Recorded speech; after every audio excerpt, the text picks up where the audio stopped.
Hello, I'm Dr. James Bogash, expert in health and longevity and creator of Bogash Life and Balance. And today we're going to talk about a really inexpensive supplement that tanked COVID deaths in a small hospital study.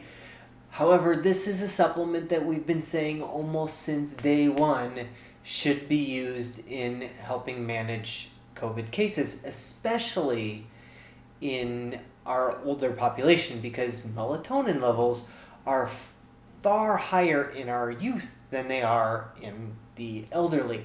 That may be one of the reasons why melatonin, or one of the reasons why the youth, the younger people, have much less of a problem with COVID than the older population. Now, melatonin is a hormone produced deep in the brain by the pineal gland. Any blue light, so that includes white light, from all of your devices will shut down melatonin production because our body thinks it's daytime and it's not time to go to bed. So as soon as sun sets, we should technically have no more blue light and melatonin levels should go up. Melatonin is a pretty potent antioxidant in the brain, but it also controls some component of the immune system called the inflammasome.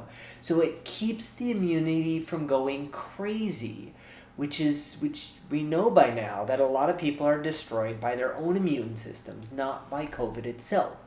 So in this particular study, it was a small group of 158 severe patients in Iraq. These were hospitalized patients with comorbidities. 82 of them were given 10 milligrams of melatonin for 2 weeks. 10 milligrams of melatonin. We're talking not even $10 worth of melatonin. You could probably supplement 2 different people with the melatonin. And the melatonin that they used in this study was not the best. There were some issues, so we could definitely do better. 76 were put in the control group. They were still given normal treatment. The only difference was the melatonin. Now, when they looked at thrombosis, so causing a blood clot and that blood clot becoming free, just causing a blood clot. An emboli would be a thrombosis that becomes free. It cut the numbers by half. Sepsis, so an uncontrolled infection in the bloodstream, it cut the numbers. It was 1/4 of the numbers. But the deaths, again, small study, but there was 1 death in the melatonin group and 13 in the control group. That's a huge difference. Keep in mind that the control group was smaller than the intervention group that got melatonin.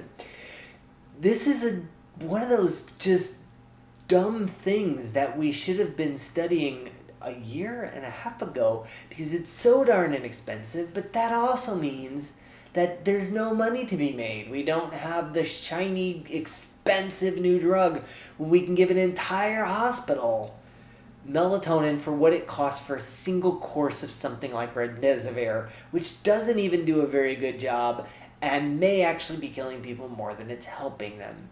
So comparing that to melatonin, it's just hands down. We need to see more studies on this. There's generally not a downside to using melatonin, just all kinds of reasons to make that part of the plan. As always, I will post a link to this particular study in the description. Make sure you like this video, share it with somebody who you think needs the information, and subscribe to the channel.